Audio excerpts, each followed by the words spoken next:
So Leute, heute geben wir unseren 4 MPS 70 Boxen von Sony Ericsson endlich ein Zuhause. Das Gehäuse dürfte euch schon bekannt vorkommen. Das sind die Verpackungen, wie sie verschickt worden sind. Da waren sie vorher drin, da kommen sie jetzt auch wieder rein. Wir werden aber beide Verpackungen miteinander verbinden, also so seitlich, die werden wir dann aneinander festkleben mit einer Klebepaste, das ist die hier, und dann können wir eigentlich auch gleich schon anfangen.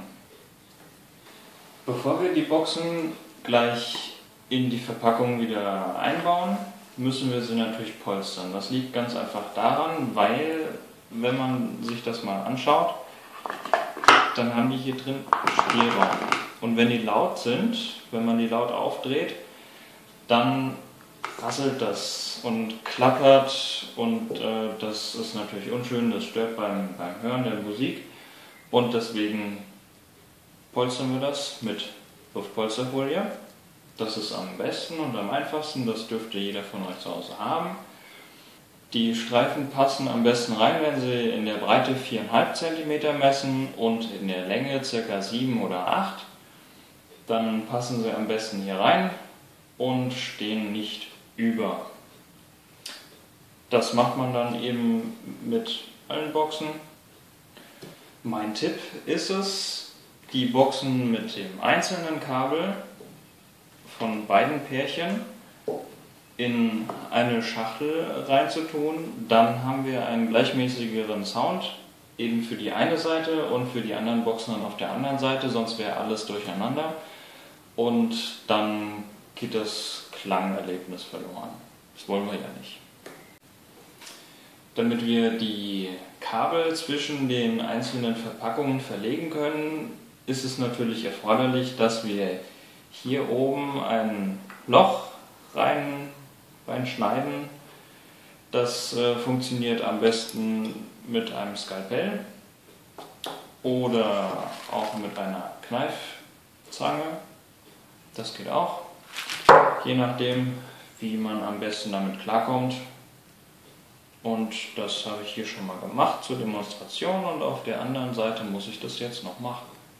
Damit wir die eine Box überhaupt umgedreht in die Verpackung bekommen, muss hier innen drinne der Steg abgemacht werden, wahlweise auch wieder mit einer Kneifzange oder einem Skalpell. Alternativ dazu kann man auch eine Zange benutzen und das dann alles rausdrehen. Das Material drumherum ist dann immer noch stabil genug, dass es standhält und das andere Zeug dann eben nicht mehr drin ist. Dann legen wir die Folie hier rein, so dass sie Boden und Rückwand bedeckt. Dann eben rein mit der Box. So, und dann sitzt sie. Ich muss zugeben, ich habe gerade ein bisschen vorgegriffen. Bevor wir die Boxen überhaupt wieder in die Verpackung reintun, müssen wir natürlich erstmal die Verpackung so vorbereiten, dass wir danach dann auch was hören, wenn alles fertig ist.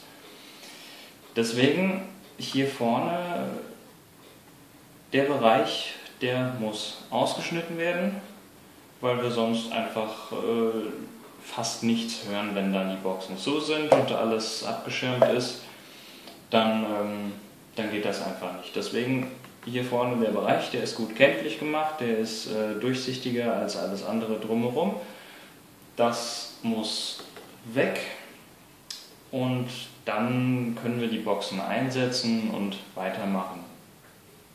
Die ganz andere Alternative ist natürlich die elektronische Variante, und zwar mit einer Dremel und einem entsprechenden Aufsatz, das Ganze dann einfach rauszutrennen.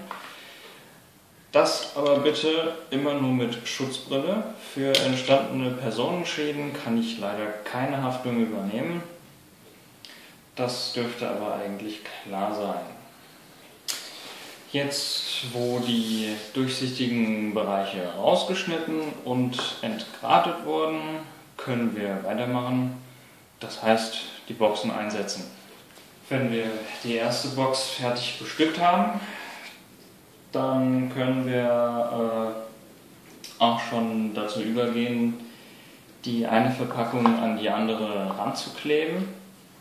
Also das sieht dann, wenn es fertig ist, ungefähr so aus. Die Breite hat es dann und verklebt wird es, wie gesagt, mit dieser Multikleber-Knete. Und ja, das machen wir jetzt gerade mal. Wenn alles fertig verklebt ist und der Kleber ausgehärtet ist, dann sieht das alles so aus. Die Boxen hängen jetzt aneinander. Das sieht zwar jetzt nicht wirklich schön aus, aber es erfüllt seinen Zweck. Wer möchte, kann das hier vorne auch wegbrechen oder wegschleifen, je nachdem. Ja, lackieren dürfte auch kein Problem sein, das kann jeder aber für sich entscheiden. Das ist fertig, jetzt können wir die andere Verpackung mit den anderen beiden Boxen noch bestücken und dann war es das im Großen und Ganzen eigentlich auch schon.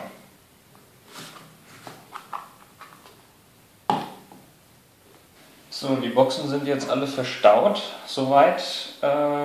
Noch kurz, um eine mögliche Frage zu klären, warum ich das jetzt schräg geklebt habe. Das hat einfach den Grund, damit, wenn die Boxen stehen, also so, dass es nach hinten nicht so leicht umkippt. Also es ist im Großen und Ganzen einfach stabiler.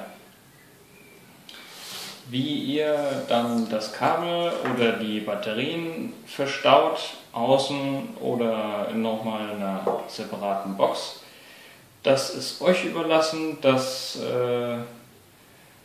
könnt ihr ganz nach eurem Belieben dann umsetzen. Dazu zeige ich jetzt nichts mehr.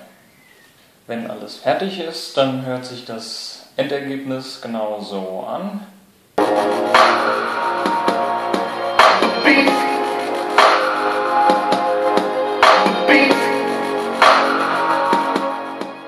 Mit diesem Klang und Sound kann unser Selbstbau locker mithalten mit anderen iPod Docking Stations oder generell Lautsprechern für Handys oder eben iPods oder andere MP3-Abspielgeräte.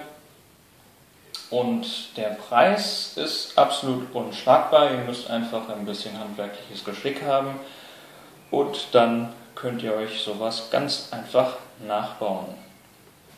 Ja, das war's dann auch schon wieder für heute. Ich hoffe, ihr hattet Spaß beim Nachmachen, beim Nachbauen.